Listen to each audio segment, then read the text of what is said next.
Bienvenue chers amis pour le message du tarot. On va commencer par le dos de deck. Vous avez le roi de bâton.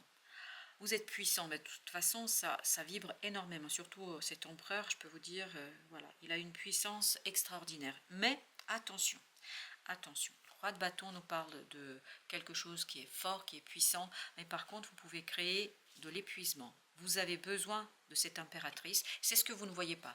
En fait, le dos de deck, c'est ce que vous ne voyez pas. Vous ne voyez pas votre puissance, vous ne voyez pas votre force, vous ne voyez pas tout ce feu qui bouillonne en vous, vraiment qui est en train de s'attiser. On sent que ça augmente et on sent la colère. Mais ce 5 de bâton nous le dit déjà. Nous le dit qu'il y a une colère. Et c'est un empereur, j'aimerais pas me trouver sur son chemin, hein, parce qu'on sent qu'il y a beaucoup de colère. Et cette colère, il faudrait vraiment l'apaiser, sans quoi vous allez vous retrouver dans ce 10 d'épée, c'est-à-dire dans une situation d'épuisement mental, parce que c'est dur, c'est difficile, vous avez besoin de cette impératrice, vous avez besoin de sa douceur, et là vous avez la reine de coupe. Donc, besoin de sa douceur, de sa bienveillance, de son approche un peu maternante. Et vous avez ensuite le 7 de bâton. Je pense que vous allez être sur la défensive. Oui, mais ça va vous épuiser. Cette défensive n'est pas la meilleure stratégie, parce que je crois que vous allez vous épuiser dans cette affaire. On va maintenant commencer par un autre oracle. Oracle, bien évidemment, c'est un oracle chinois. Et nous avons aussi l'ange dans l'exploration spirituelle. Donc, numéro 55, restez modeste et vous susciterez l'abondance. Dans ce roi de bâton, j'ai pas l'impression que vous êtes dans la meilleure humilité et dans la meilleure modestie. C'est pour ça, j'ai l'impression qu'on vous invite à un peu plus de sagesse. Il est midi et le soleil est au zénith. Bientôt, il commencera à décliner et le crépuscule obscurcira sa luminosité. C'est exactement l'idée qu'on a ici. Vous voyez? Voilà, ça c'est vous. Le soleil, génial. Il est midi, le soleil est au zénith. Bientôt, il commencera à décliner. Vous allez vous épuiser. 10 d'épée. C'est pour ça qu'on vous invite à plus de modération. Et le crépuscule obscurcira sa luminosité. Ne vous montrez pas trop brillant et suivez le bon chef. Ça ne veut pas dire obéir, etc. Mais je pense le bon chef, c'est à l'intérieur de vous. Là, c'est l'ego. Ça, c'est l'ego. Ça, c'est le bélier, l'ego qui fonce, etc. Là, le bon chef pour vous, c'est votre cœur. C'est votre âme, l'ange dans l'exploration spirituelle. Et on vous dit, c'est seulement ainsi que vous pourrez continuer à progresser. Ce n'est pas à l'extérieur que vous allez trouver votre chef qui va vous guider, etc. C'est à l'intérieur. Et à l'intérieur, j'ai l'impression, parce que vous avez ici le 10 de denier, vous avez le 4 d'épée et vous avez la mort. La mort qui est venue avec ce 4 d'épée. Le 10 de denier nous dit, on est dans un groupe, on est un leader, on est quelqu'un, là je sens quelqu'un qui est reconnu, qui est connu, qui a beaucoup d'énergie à offrir, qui a beaucoup de choses à offrir, qui est complètement dans son affaire, qui maîtrise parfaitement les choses. Sauf que si vous continuez tout seul comme ça, vous allez épuiser votre énergie, vous allez vous épuiser et vous allez en fait devoir faire une pause quoi qu'il en soit. Là, on vous invite à faire une pause volontaire, c'est-à-dire à transformer ce feu qui est en vous, à l'adoucir, ne pas, vous voyez, c'est quand vous avez le feu là, quand il est en train de brûler au plus haut. Là, il faut l'attiser tranquillement. Il faut que ça crépite. Voilà. Il vous faut un feu qui crépite, pas un qui explose. Je sais pas, je trouve pas les mots pour vous l'exprimer, mais c'est vraiment, j'ai cette image des flammes qui sont immenses, un peu comme ici. Vous voyez, c'est cette partie-là.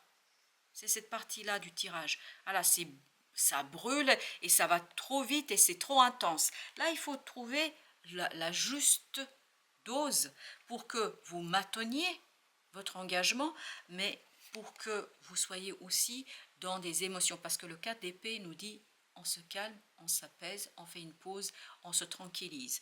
Et là, j'ai l'impression qu'on vous invite à cela, surtout cette mort, c'est-à-dire cet arcane de la transformation, cet arcane du changement, mais d'un changement, d'un déblocage en fait qui devrait être beaucoup plus intérioriser qu'extérioriser. Parce que regardez ce que vous avez ici.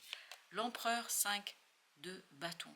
Là, on est au taquet. On est en conflit, on est en train de régler ses comptes, et je peux vous dire que la puissance de cet empereur, déjà l'image, l'illustration, elle est très puissante, mais en plus ce que je sens, c'est vraiment qu'il se redresse, qu'il se dresse, et qu'il il ne réfléchit pas, alors que le contraire de l'empereur devrait être quand même modéré.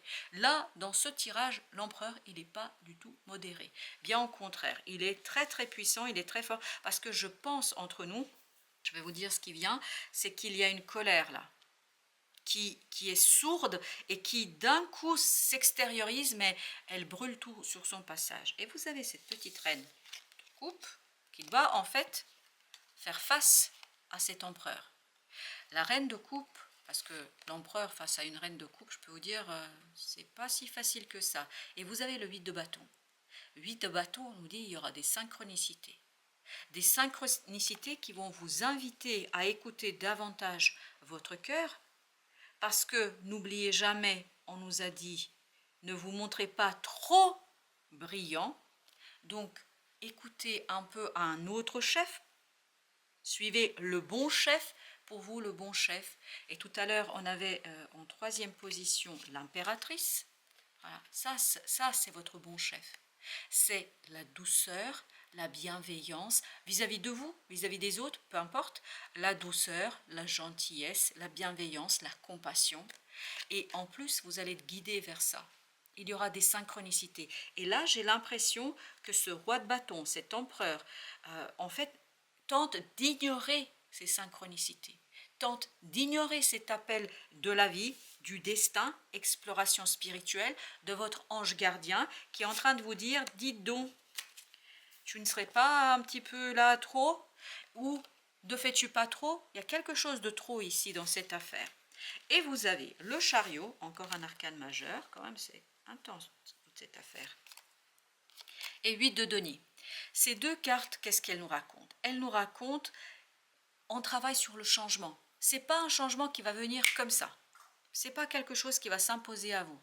L'abondance, elle peut être dans votre besace, elle peut être dans votre valise, dans quelque chose que vous portez, mais, vous avez intérêt à prendre un peu plus de temps pour travailler les choses, pour justement stabiliser cette abondance, parce qu'il y a une abondance d'énergie, ça c'est sûr, on vous sent très énergiquement très puissant et fort, mais par contre, il faut orienter cette énergie dans le bon sens. Et quel est le bon sens? Travailler sur quelque chose de durable, travailler sur quelque chose qui va durer. Alors, l'abondance et l'ange de l'exploration spirituelle, qu'est-ce qu'on peut retenir? 9 de bâton. 9 de bâton, c'est calmer votre volonté. Vous avez page d'épée. Page d'épée nous dit que vous n'avez pas toutes les clés en main. Vous n'avez pas toutes les informations. Il y a quelque chose qui vous échappe ici. Et donc, vous allez agir, vous allez réagir en fonction de quelque chose que vous ne maîtrisez pas pleinement. Et c'est là que vous risquez de commettre une erreur. D'où, parce qu'on n'a pas d'épée, excepté le 4, là, plus le 5, on avait eu au dos de deck, mais les épées ne sont pas très, c'est-à-dire le mental n'est pas très clair. D'où cette invitation à vous laisser guider par les émotions, par des synchronicités. Vous avez le 6 de bâton. L'ego, encore l'histoire de l'ego, L apostrophe ego. Vous avez ici le pape. J'ai l'impression que vous surestimez vos forces, vous surestimez votre capacité de faire quelque chose. Vous êtes dans la surestimation. Méfiez-vous de ça. Vous avez la reine de denier. Vous voyez, la reine de denier qui va avec l'empereur. Pourquoi? Parce qu'elle vous invite à prendre soin de ce besoin, de ce quelque chose qui bouillonne en vous. Il y a quelque chose ici à travailler, notamment, je pense, c'est la colère. Sincèrement, c'est la colère. Et c'est prendre un nouveau départ par rapport à cette émotion par rapport à cette puissance émotionnelle pour que vous puissiez ni plus ni moins aller vers quelque chose de plus stable, beaucoup plus solide et où vous allez orienter cette énergie vers la transformation. 6 de coupe. 6 de coupe, on nous parle bien de ce retour à l'essentiel. Voilà, retour à l'essentiel. Et comment vous allez faire cela? Par une prise de recul. La prise de recul sera même incitée, je pense que vous allez être incité à cette prise de recul par des synchronicités. Donc soyez vigilants aux synchronicités. Vous voyez, vous avez la lune au dodeck et vous avez le chevalier de denier. Calmer, apaiser, c'est très très important et surtout calmer cette colère que vous ignorez. Je pense que c'est quelque chose que vous ignorez parce que ce roi de bâton, c'est surtout lui qui nous le dit, il y a cette colère en vous qui en fait vous conduit à cet ego, c'est vraiment une énergie martienne là, on est sur le pied de guerre, on a déterré l'âge de guerre et on y va. Sauf que je ne pense pas que vous soyez encore tout à fait prêt pour mener votre bataille.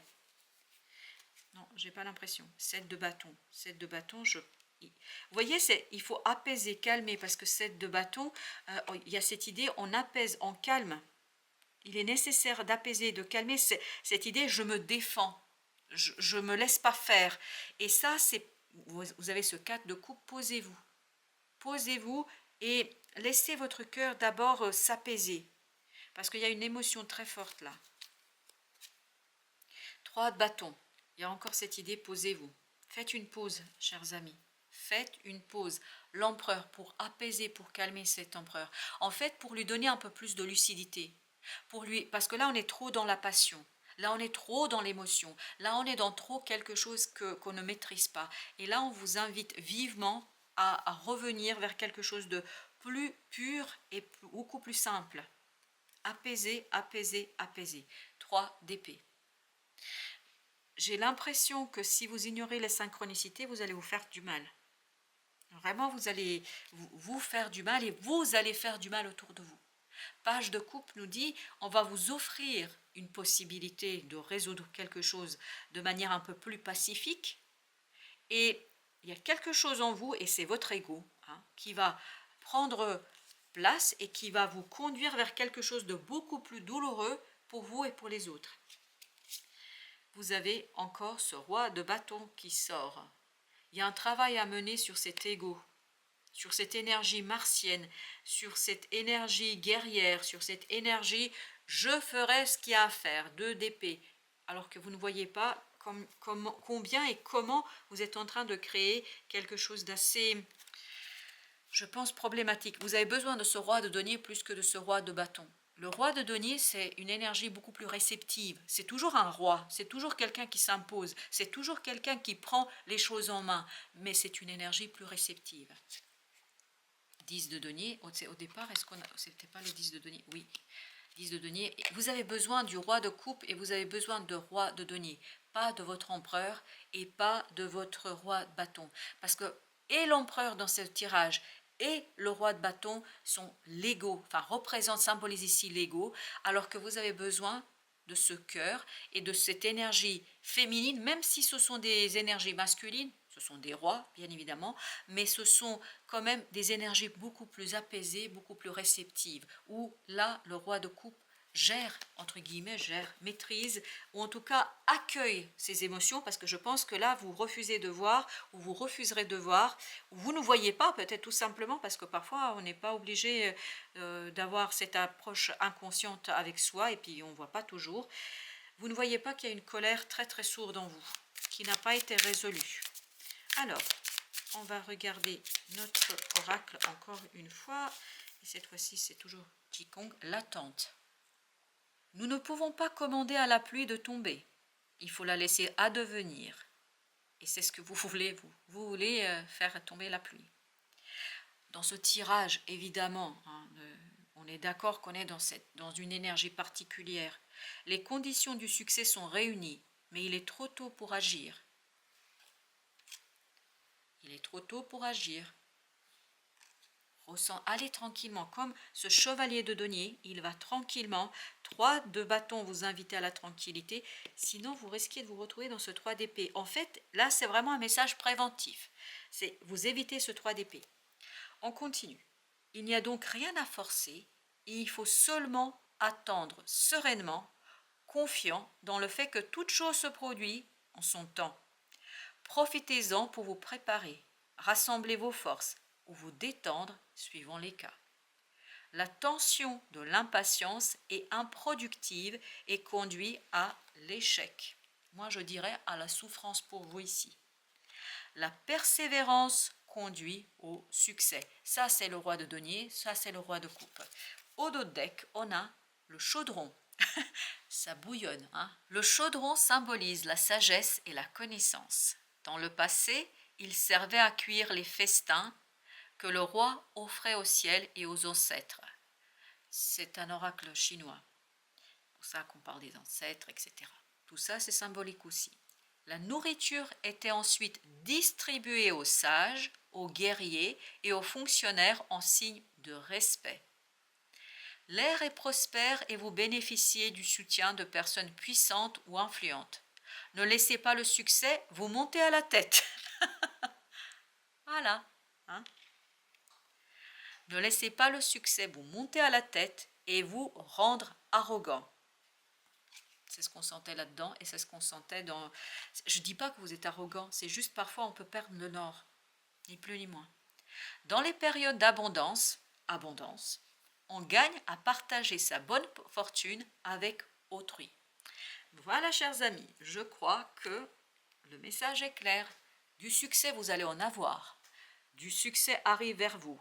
Mais c'est juste, profitez-en et faites profiter les autres de ce que vous avez, de ce que vous êtes en train de monter, de ce que vous êtes en train de faire. Ça ne veut pas dire distribuer tout ce que vous avez et créer le fameux chaudron et je ne sais quoi. C'est vraiment cette idée, s'apaiser, se tranquilliser, ne pas se laisser emporter par le succès et ne pas se faire avoir par le moment de réussite, parce que là je vous sens très en colère contre quelque chose et contre quelqu'un et vous risquez de monter sur vos grands chevaux et de vous retrouver assez vite éjecté dans cette situation-là et ce serait vraiment dommage parce que je crois que vous avez quelque chose de très bien ici à exploiter, à explorer et tous les oracles, toutes les cartes vont dans le même sens, c'est suivez le bon chef. Ça ne veut pas dire vous soumettre à quelqu'un d'autre, ça veut dire vous soumettre à un peu plus de compassion, de bienveillance, notamment à travers ces énergies féminisées, féminines,